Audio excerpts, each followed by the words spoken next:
Le mouvement des Gilets noirs, toujours solidaire des Gilets jaunes, voudrait mettre les choses au point à propos du gros débat retransmis sur C8. Nous entendons ici et là des camarades qui s'en indignent. Nous, Gilets noirs, nous en félicitons.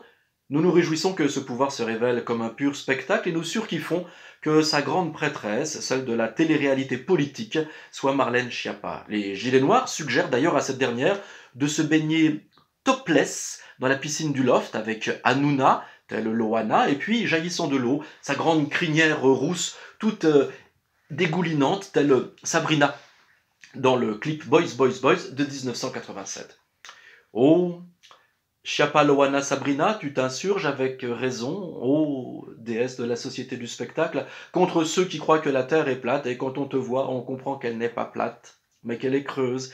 Et quand tu dis toujours en citant Galilée qu'elle tourne, nous comprenons bien que tu parles de la caméra, que tu t'adresses à la caméra, que tu n'existes que dans et pour la caméra, car tu es comme tous les autres membres de ce gouvernement, Sabrina, Loana, Schiappa, tu es pur spectacle et tu danses, danses, danses sur ce refrain qui te plaît, bimbo, Lolita du grand capital, pure surface ondoyante, éclat de bulles de champagne, brillance de ton sourire et de ta chevelure, mais nous te prenons au mot, bimbo, Lolita, Schiappa. Nous prenons aussi au mot le petit marquis qui lance des débats, dit-il. Mais il parle tout seul pendant 7 heures, dans un bunker, avec des hommes en armes, interdisant l'accès au lieu de parole dans un rayon de 15 km.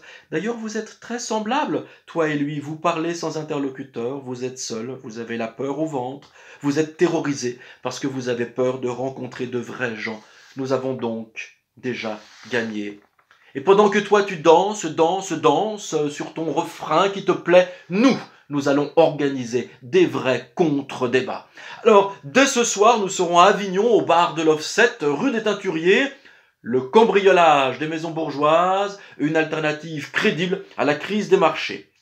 Le lendemain, nous sommes à Saint-Laurent-des-Armes, c'est pas très loin de Bagnols-sur-Cèze, à la salle des fêtes, juste à côté de la petite place. Quand les médias complotent, est-ce le pouvoir qui se touche ?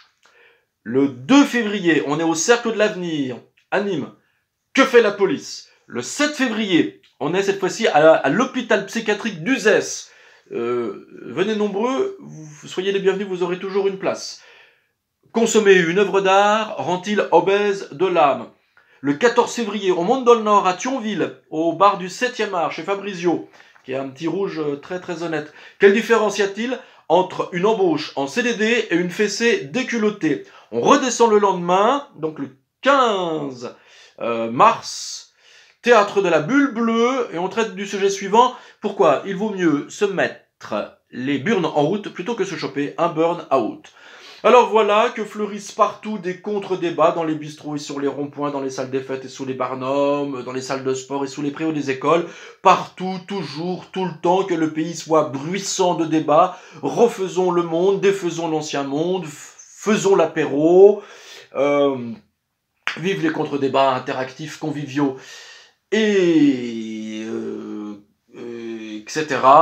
Vive l'apéro et bonjour maman.